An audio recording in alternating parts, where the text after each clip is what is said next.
message. Hello? I can't hear you, but you can hear me, right? We interrupt to bring you this. We've hijacked your daily dose of regurgitated news to bring you Navigating the Truth. Brace yourself, listeners, as you're about to enter a world where the narrative is no longer masqueraded as the truth. A world where the conspiracies of yesterday's translate into the truths of today. Are you listening? The veils covering the truth are lifting, and understandings once suppressed are finally being revealed. Will you be ready? And now, your host and navigator through these circles of lies, the host of Navigating the Truth, Caroline Bell Tumblety. Hi, welcome to Navigating the Truth, and I have a wonderful guest with us today. His name is Malcom Robinson, and Malcom Robinson has been interested in the strange world of paranormal for as long as he can remember. In 1979, he formed his own research society, Strange Phenomenon Investigations, SPI. Malcom is also the assistant editor of UFO Matrix magazine. His goal in life is to continue researching cases pertaining to the strange world of UFOs and the paranormal, and to hopefully provide some form of answers to account for what at present eludes us. And today, Malcom is going to be talking to us about his latest book, which can be found on Amazon, and it is the Falkland Hill UFO Incident. And I'm just going to read quickly for the back. It says, Scotland as a nation has seen a wealth of UFO sightings over the years, but none have been so controversial as the Falkland Hill UFO incident. From large black triangle objects seen in the sky to hundreds of small beings seen near some trees, this most certainly is Scotland's most unusual case of alien activity and may push the boundaries of your belief. Nonetheless, this book showcases all these bizarre encounters and more, and will show that the Kingdom of Fife in central Scotland has its own tales to tell. Welcome, Malcom. Welcome to Navigating the Truth. Hi, it's great to be on the show, Caroline. I'm looking forward to speaking to your good self, and obviously I've lots to say about this incredible case to your listeners. Excellent. Yeah, I've been reading the book and it is fascinating. Gets you thinking. Well, it does. You know, at the end of the day, it's the reason why I write these books is I've been researching UFOs and paranormal phenomena for over 40 years. And these stories have got to get out. You know, you can't store them away in filing cabinets. They need to get out there so that the general public can have a look at these wonderful mysteries. I'm never asking people to believe anything I write in my books. It's open to them for their interpretation. All I ask is that they digest this information, have a good look at it, and maybe there's a piece of the puzzle somewhere out there in the world that somebody can nest together and say, you know what? That's very similar to what I saw. So it's all about education and, letting people know about these things. And also, like, relating to what is being written, as you say, like, for some people, it might be like a light bulb where they go, oh, wait a wee minute, I remember something like this, and, like, just get people thinking outside the box, our world is so much stranger than we think. Oh, absolutely. I totally agree with you. I mean, when I set out on my, journey, looking at these wonderful subjects, and as Tina Marie knows as well, I was very, very sceptical when I set out. I really set out to disprove all these things. I thought there was no validity to ghosts, poltergeists, UFOs, but as the years go on, there is no smoke without fire. I clearly saw, very, very clearly, that, there's a case to be answered here. Now, of course, there's people out to pull the wool over your eyes and muddy the waters. You'll always get that in any aspect. But in the main, I am now totally convinced of the validity of these witnesses and that we're dealing with some form of non-human, non-alien intelligence. It's always been with us, but there is still those questions that we just cannot answer. Yeah, well, there was 4 witnesses, right? And you have like their written testimonies, you have recorded the information, and then you've put it all together in a book. And it is really, really like, I don't think there is another case like that, you know? Well, absolutely. I mean, to be honest with you, Caroline, I mean, this case, to all intents and purposes, is quite staggering. It borders on the unbelievable. And even for me as a researcher, it was quite hard to accept. But having said that, we must realise that we do indeed live in a strange world with many, many mysteries which currently task our minds. And it would have been absolutely foolish of me just to throw the baby out with the bathwater just because this case had a lot of peculiarities and more, which obviously we'll discuss as we go through the programme. Well, yeah, I mean, it was multiple crafts that they saw, if for lack of a better word, and multiple like species, you know, that they saw like hundreds at one point, like that were in bubbles. Like it was really quite descriptive what they had saw, and they all seemed to see similar but different. Yeah, I mean, obviously it started off. It was near Newton of Falkland, which is a small village in Fife in central Scotland. And the actual event itself occurred on September the 23rd, 1996. It is quite an old case. But again, it's like a case that just needed to have a standalone book out there. There were indeed 3 witnesses, and there were 3 areas in question where this event transpired. But the story begins effectively on that night when Mary Morrison was in her friend's Jane's house. And they were, just talking away as you do, and they realised that they needed to get more coffee. A jar of coffee. So they jumped in the car, accompanied by the 10-year-old son, Peter, and they travelled to a village called Fruquet in Fife, which is not far away from the main area. Now, this is, back of 8 o'clock at night. It was dark, and it was just a small bay road. So you've got fields on either side of it. No built-up areas whatsoever near in that area. Then suddenly, they became aware of this large black triangular-shaped craft which was hovering, part on the road and part in a farmer's field. And coming from beneath this object was 2 very strong, powerful, like searchlights, which was doing a merry dance, for want of a better word. It was twisting and turning, and it was illuminating the grass and the road surface.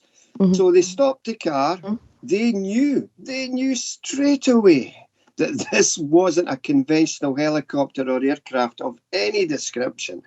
So they got out the car, they were looking at this, they were mesmerised at this, and one of the ladies jumped back in the car and started to flash the car's headlights towards this object.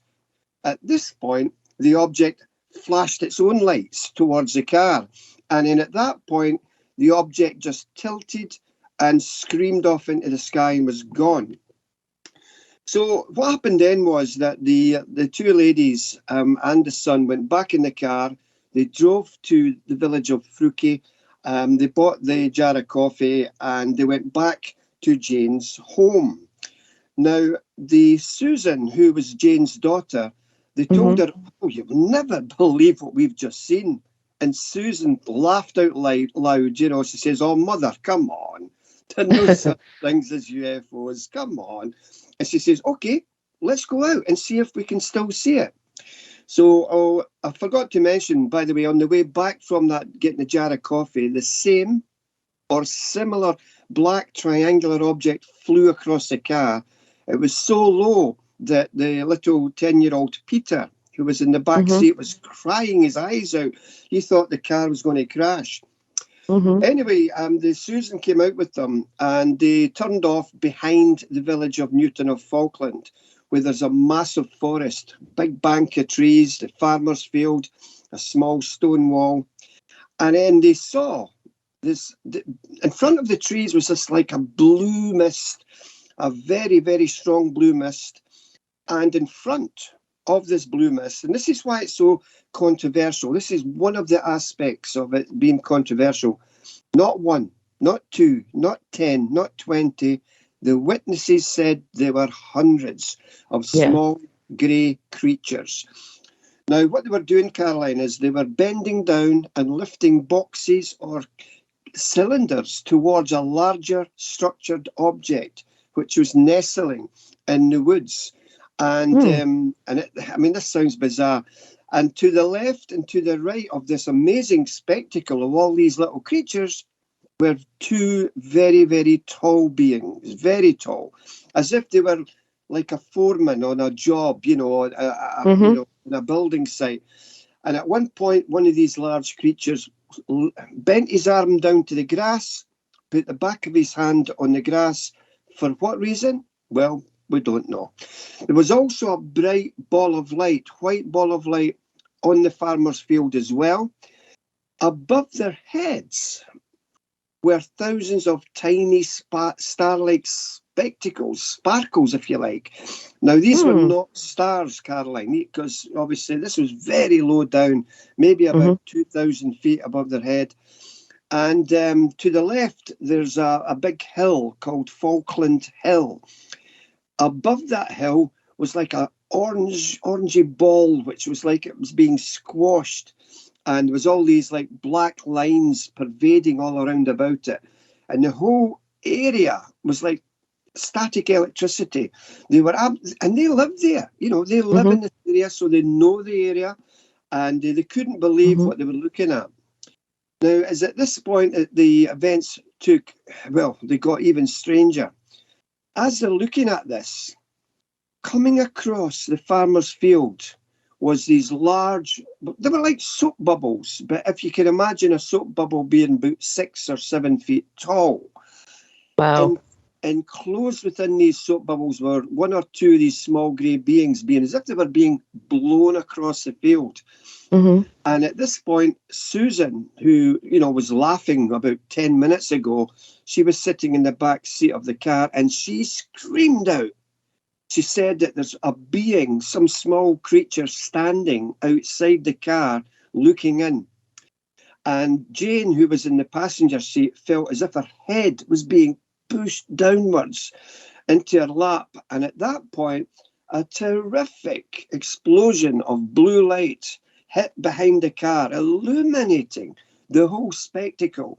And they just drove off into the night and went back to Jane's house. Absolutely, they couldn't believe it, And that's just part of the first visit of that particular evening. So I'm sure you can be aware that this is kind of, in the annals of ufology, you very, very rarely, if at all, get claims of hundreds of these small beings together. And if anybody's listening to this show who maybe has something you could say, but oh yes, there is this case, please get in touch with the show.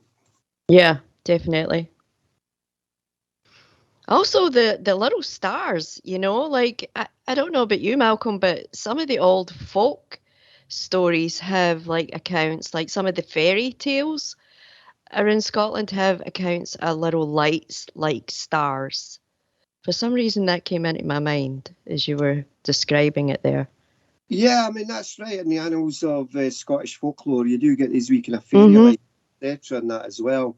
I also should have mentioned when I was relating that to part one of that story, is when this blue mist was in front of the trees and you had all this activity of these small grey beings moving around, also coming up from the forest floor were green, red and blue lights, big strong lights coming up from the forest. Now, if some of your listeners can remember, during the Second World War in London, you had the searchlights that would illuminate the belly of the German bombers just so they could, shoot them down. Well, in a sense, it was like that, but it was coloured lights coming up from the forest floor, which was very bizarre to say.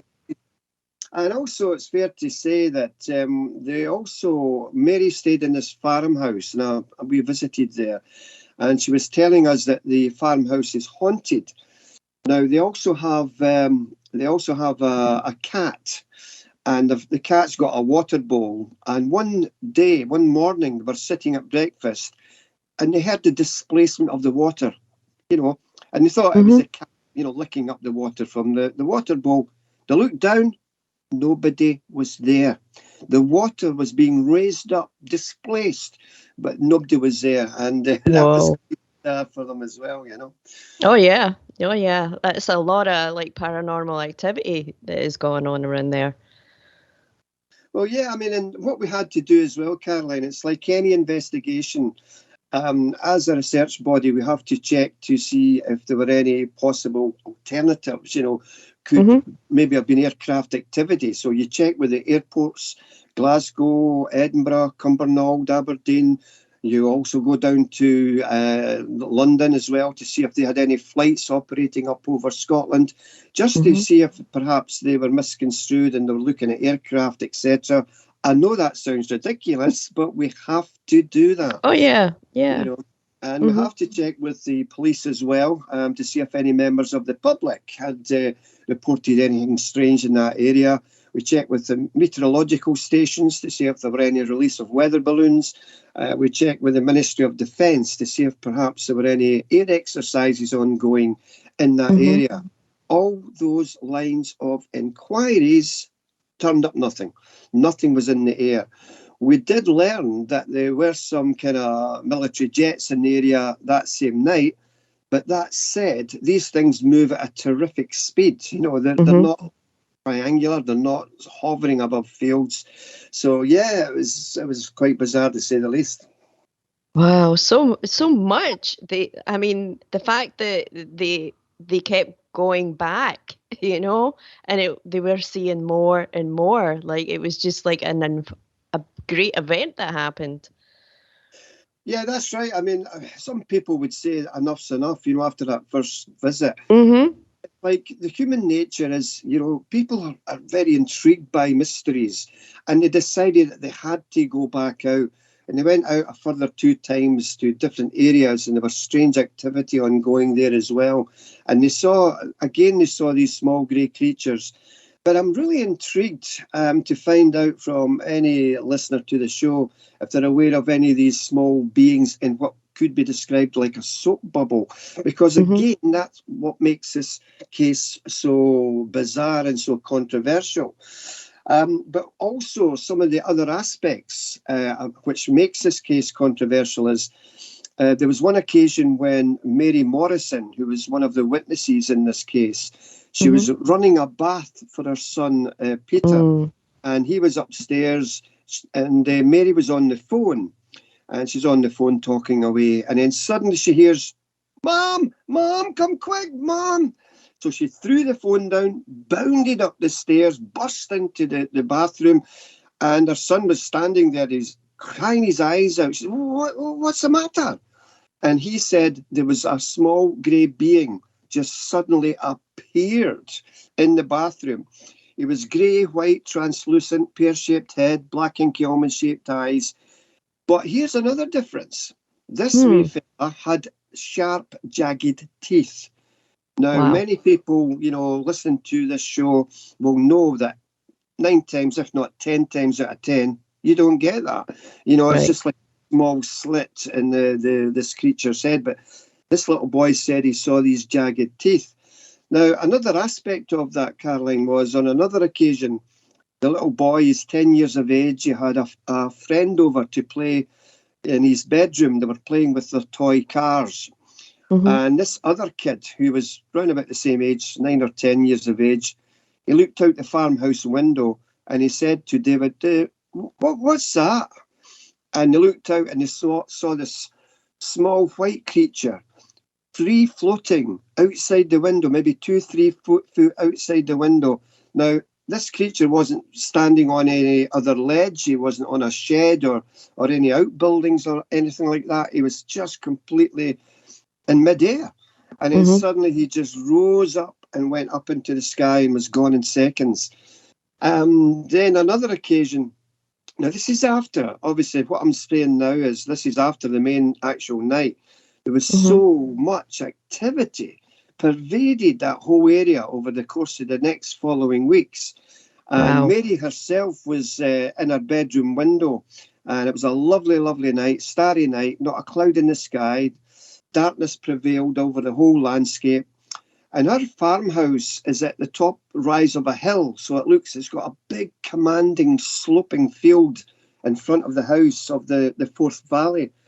And she's just forearms on the windowsill, just looking out the window, and then suddenly she heard this buzzing sound, a humming sound, and she looked above her house, and about probably 100 feet above was this large object just slowly moving across the top of her house. And she said, Malcolm, it was like a kid's Airfix model. These are models, you can get them of aircraft or tanks or that. Mm-hmm. They Yep. come in wee bits and you break bits off. And she said the underside looked very much like that, and it just moved away and was gone in seconds. And about a minute after that, there was this red ball of light just shot across the sky and stopped and hovered above another forest. Seconds later, and a small white ball joined it as well. So there was all these things ongoing over the course of the following weeks, yeah. Wow, it's really fascinating. I even, like, when I was reading the book, Mary even thought that she was seeing hay bales in the field at first, which was an indication that that they weren't necessarily seeing, they were filling it in with what they expected to see, and then she saw the bubbles with the beings inside. Yeah, that's right. One of the ladies only saw the bales moving across the field. Now, most people who are into ufology and know ufology like the back of their hand will know, and even Whitley Strieber says that with owls and foxes and that, you can be what's called as a screen memory. So Right. these creatures are putting some other aspect, a localized feature into the minds of the witnesses, not to frighten them. But so one lady saw the bales, the other lady clearly saw these bubbles with these beings in them. And I should also state that again, after that first night, there was a strange, powerful odour pervaded the family home, and it was a pungent smell, you know. Also, there were lots of helicopters, black helicopters, which flew over the land in the days and the weeks thereafter. They had no markings on them, which technically, by law, helicopters should do. So, again, make up your mind of that. You know, we can you believe that we have just flew by the first half of the show, and we are coming up on a break really soon. So I'm going to ask the listeners to sit tight, think on this story, and anybody got anything that they want to add, like you can text it in through Skype, and we can ask Malcolm or share what you have seen or heard or whatever. So the music is going to start playing any minute, and we'll be right back after this. You're listening to Navigating the Truth with Caroline Bell Tumblety, where the truth survives and the lies are exposed. I just want to assure you that everything is under control. There's been no damage except for some temporary malfunction of the radio. Come be a part of this awakening by joining us in chat or by calling our hotline at 702-425-9230. That's 702-425-9230. Worldwide callers, find us on Skype at KCOR Radio. We're pushing the ultimate frontier here. Control must be maintained. More disinformation exposed and the truth discovered. After a word from our sponsors. 1 million miles till midnight. A story of timelines, artificial worlds, simulated races, and the galactic imprint, and the destiny of a blue world called Earth. 1 million miles till midnight, written by Solaris Blue Raven, is a journey through the mind's eye which allows the reader to surf a wave of technological and multidimensional intellect, revealing a bridge between conscious design and the truth. A multidimensional bleed-through awakens the world of artificial intelligence to set sail into the frontiers of a vast multiverse, morphing planets and terraforming ascended worlds beyond the linear programs of a fated race. 1 million miles till midnight will awaken, inspire, prepare, and enlighten one to the many multidimensional states of consciousness and worlds we reside in. With every cell and atom, we are this truth and multiverse. 1 million miles till midnight. Written by Solaris Blue Raven. Available now at Amazon.com. Don't wait. Get your copy today. 1, 2, 3, 4. To the KCOR Digital Radio Network. I love the way it sounds. Love the music. I listen all day. The future of radio is here and now. Alien Deceptions, a suspenseful sci-fi romance thriller by Tina Marie, featuring the tantalizing Erica Jones and the mysterious Russell Hamilton. An out-of-this-world book of fiction based on years of document facts and files the government does not want you to know about, at least not yet. Alien Deceptions by Tina Marie. Available now at Amazon.com or get a signed copy at TinaMarieEntertainment.com. Get your copy now. Change your frequency, change your life with the Lemurian plug. The Lemurian plug is easy to control, it's simple to set up, and wireless. It helps to neutralize toxins and has restorative frequencies for healing. It also helps to protect you and your family from EMFs. The Lemurian plug is energy efficient and designed using ancient technology for a superior design. One unit can cover up to 1,000 square feet. This life-changing product is reasonably priced. And isn't you and your family's health worth a small investment? For more information on the miraculous effects of this plug or to purchase the Lemurian plug, visit thelumerianplug.com. That's thelumerianplug.com. The Lemurian plug is like nothing you've ever experienced. Order yours today. Vegas, baby. Vegas is #1 source for talk and new music. How cool is that?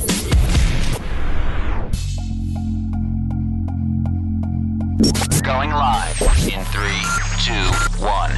Welcome back to Navigating the Truth, the one show that peels back the masks of the elite and exposes the truth we're not being told. Here to warn you. You must not abuse the power you've been given. Eventually, you will lose control of that power and the whole world will suffer.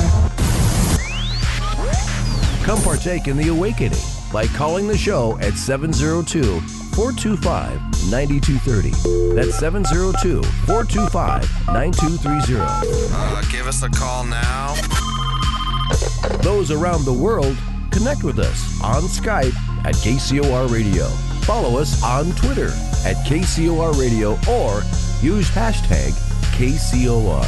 Come engage in the discussion live in our chat room at www.kcorradio.com. Our survival depends upon it. Now, back to examining the narratives and uncovering the truth with your host of Navigating the Truth, Caroline Bell Tumblety. Caroline Bell Tumblety. Welcome back to Navigating the Truth this Sunday, and we have an awesome guest, Malcom Robinson. And Malcom, before we get back to the Falkland Hill incident, let people know how they can get you and where your books are available. Yeah, the books are available on Amazon, and it's a number of different subjects, from the Socky Poltergeist, from UFO case files of Great Britain, and a whole range of different books. So you can find them on Amazon. Excellent. And you're on Facebook as well? Yes. And you have a YouTube? Yep. YouTube page as well. Yeah, you'll find some of the information about us there. We've been going since 1979. That's Strange Phenomenal Investigations, and it's been a wonderful journey. We don't have all the answers, of course. We wish we could have, but at the end of the day, these mysteries are perplexing enough to keep me bound to them for a good time yet, I guess. Oh, yeah, and we're thankful for it. So we are. So, like, where were we? We were at the point in your story there in the Falkland Hill incident that was the little boy. Thank you for listening to Navigating the Truth, where my guest was Malcolm Robinson. If you would like to listen to the rest of the show, please go to kcorradio.com, and I will talk to you next week. Bye-bye.